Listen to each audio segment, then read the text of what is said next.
Welcome to this demonstration for Maximo visual inspection. Today, we are going to be conducting an inspection that uses a dynamic rule override, which is going to let us alter our expected number of parts per inspection frame. To recap, our workflow for MVI involves collecting data, at which point we send the data back to our visual inspection server for labeling the data and training models. Once the models are trained, we can deploy them back out to the edge for inferencing locally and running custom AI workflows. Our use case for today is to confirm our build requirements. So let's say, for example, I'm constructing breadboards and I'm fitting components on them as for my client's specification. Each client might have a different specification, but all I want visual inspection to do is confirm that the board that I've constructed matches my client's specifications. So in this case, I might have the use case of I need an LED and a resistor on this board, and if so, we'll pass. Meanwhile, the board on the bottom, since it has nothing installed on it, that would fail my use case. The whole point is that our build requirements can be very different from object to object, and we want to find a way to elegantly confirm that we are meeting those requirements using Maximo Visual Inspection Mobile. Let's say I have finished constructing my breadboard as per the specifications, and I would like to do the inspection in MVI Mobile. As you can see, this particular board has two LEDs on top of the board itself, so I would like to pass the inspection based off of these expected counts. The way I would sort of manually configure an inspection to pass or fail on that exact use case is I would go to the model settings, and underneath set thresholds, I would go into each label and define an expected count. So as you can see, this breadboard has an expected count of 1, the resistor has an expected count of 0 since I don't expect it to show up, and there should be 2 LEDs.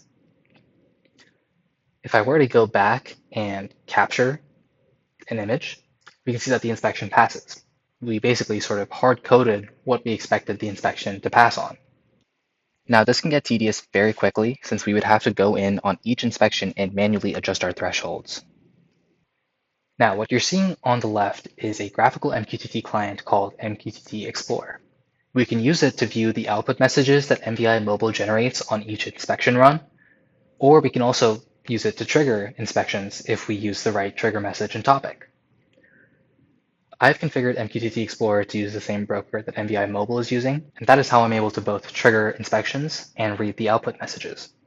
As you can see, this particular inspection has generated a list of all the objects it's detected. So another way you could deal with your expected count is to manually parse through this output MQTT message. So you could generically pass or fail the inspection in MVI Mobile, but then by hand try to write down whether or not you meet your expected number of parts.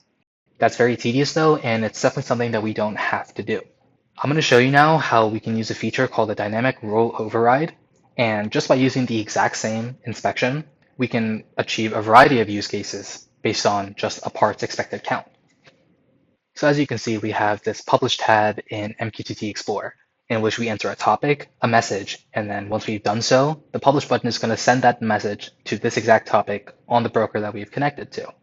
As far as where the topic comes from, it always is going to start in IBMVI/take photo. This is going to be the start of a trigger topic for all MVI mobile installations. And then the next two topics or subtopic fields are going to be derived from your device's location and name. You can configure this if you want to by clicking the device settings and going into the location details tab. Next, let's go into the trigger message details as we also look at our inspection configuration. We are always going to need a date, a reference, and a trigger string in order to trigger an inspection via MQTT. Do note that the trigger field that we're using has to match exactly with the trigger string that we configured our inspection to use. The reference can be whatever you would like, although a vehicle identification number is a fairly common use case. And the date string can be whatever you would like it to be, but it has to exist, otherwise the inspection won't trigger.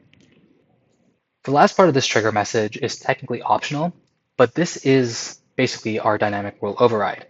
By including this information into our trigger message, we can basically set the expected count to 0 in MVI Mobile, but dynamically alter what we expect to see in each inspection just in the trigger message.